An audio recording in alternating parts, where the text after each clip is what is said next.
This is Rhonda Brooks of Farm Journal Media, and I'm here with Farm Journal Economist Bob Utterback. And Bob, you were talking to a packed house today at the National Farm Machinery Show. And one of the things I think a lot of farmers, I saw a lot of people jotting notes on, was what to do with their corn and beans here in the next 6 to 8 months.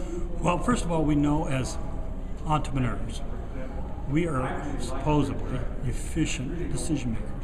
We take our land, labor, and capital and try to make the most return on investment with the least risk possible. That's what we're trying to do every year. Now the challenge is how much risk to take for much reward. How hard do I push to get, I want to get as much as I can, but the harder I push, if I push too hard, then the loss can be better. And we're getting to a point now, the markets are getting, we have had 3 profitable years in a row, 2008, 2010, 2011, is some of the highest profits we've seen in agriculture in history. Even rivals in maybe the 69 to 72 time period when you have the sharp input costs. I'd have to go back in the numbers. I think they may be slightly a little more profitable because input costs didn't rise as fast. But we're looking at net gross profits as strong as we've ever been in agriculture. We all know historically agriculture is its own worst enemy because high profits motivate, gives farmers money to go out and buy more machinery, increase cash rents, increase the supply, which eventually the prices get too high, ration usage. And so the question we're asking ourselves, where are we at on that axis? Because the market is trying to reach an equilibrium. We've been at the high end and we know we're going to be pulled back to the middle or lower profitabilities, but how soon and how fast? I would challenge you that when you look at the current profitabilities of corn production, USDA, which is poor, and I think individual data gives us a better picture, most guys would say corn is netting them more than beans to an extent of maybe $100, $150 an acre more to plant corn. But they want to plant beans for rotation and for operational. So many times $150 is not enough incentive to plant a lot more corn. But most farmers I talk to like to plant corn and will continue to plant corn if the weather hits. And I think we're at a situation right this year. We're probably going to plant 93.5. If weather would be excellent, I think it'd go as high as 94.5 million acres. I think we're probably up 1 million acres in beans. We're going to be down a little down on cotton, but we're going to be up in barley. So if we would have a good, I think we'll try to rally into spring here. Beans are right now trying to rally versus corn to make sure it keeps the acres, keeps that million and a quarter bean acres in play. That's why beans are more stronger. Plus South America's having a little weather problem. China bought a little beans. But we have a market that's getting compressed. It's getting into a compression area with a very overhead resistance, and it's like a wedge. And this market is winding itself up. I think we're getting ready for violence. The most bullish thing I can say about corn prices is if Israel and Iran would get into conflict, which we all know about, could happen in the next 3 to 4 months. If you dovetail that with a little weather disruption, you could take corn to $6.50. But you're going to have the weather, and they're going to have to get in the fight.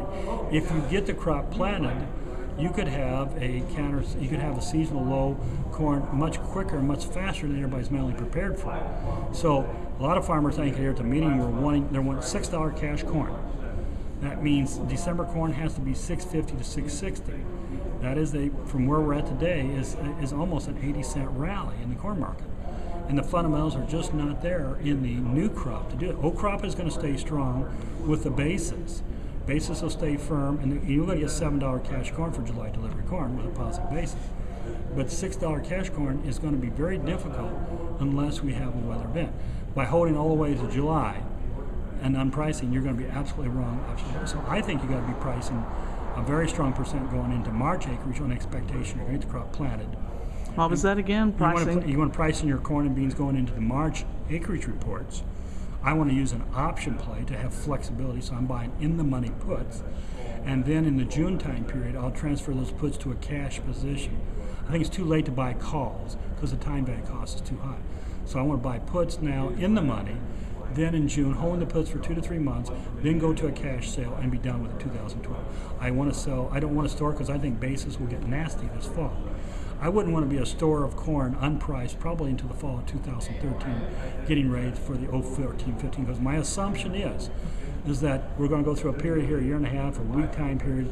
Demand is not going to be as robust because of the global economic slowdown. But then the politicians will panic as government expenditures and interest rates start to rally, and they will inflate the money supply, which will lead to a hyperinflationary event out there in 2015, 2018. I think we could see Argentina. So you think a 3-year period? I think it could be a 3 to 8 year period of escalating prices. You know, metaphoric for, I've been telling a lot of guys, this is 69 to 81 behavioral time period, if you can remember back. We came out of the Vietnam War, 69 and 74, when I graduated from Purdue, I'm dating myself. Everybody wanted to go home and farm because we're not creating any farmland. Everybody's a raw time, everything's great. It went on for about 3 more years, up clear about to 79. And then the government inflation started getting out of control, and they had to increase the interest rates. And then we had the 81 through 86 time period. It's not, I think the 81 to 86 time period is coming. It's just not, it's a matter of when. I think it's still far enough in the future that it's not a serious risk immediately, but it's probably 6 to 8 years out in the future. So that's why we got to watch on our growth curve, how far we expand. Buying land, I think, is, I would rather cash rent for the next 2 years, maybe buy land in 2014 before the hyperinflationary event occurs. But then, you know, you've got to pay it in such a way and have enough cash flow that I wouldn't want to be heavily borrowed. Because I do think there's going to be a day of reckoning for this market. Yeah, and here we are at National Farm Machinery Show. What about equipment?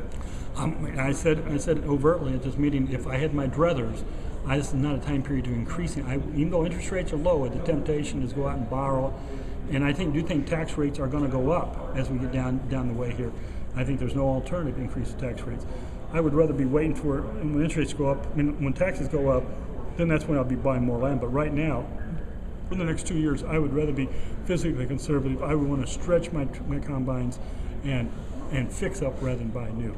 I would want to be basically postponing the purchase decision as long as I can, and I want to create cash flow. I want to get debt paid down. I want to be physically conservative so I can have the flexibility to take advantage of opportunities rather than being the young tiger and saying I'm going to try to farm the whole county. All right. Thank you, Bob. Appreciate your time. My pleasure.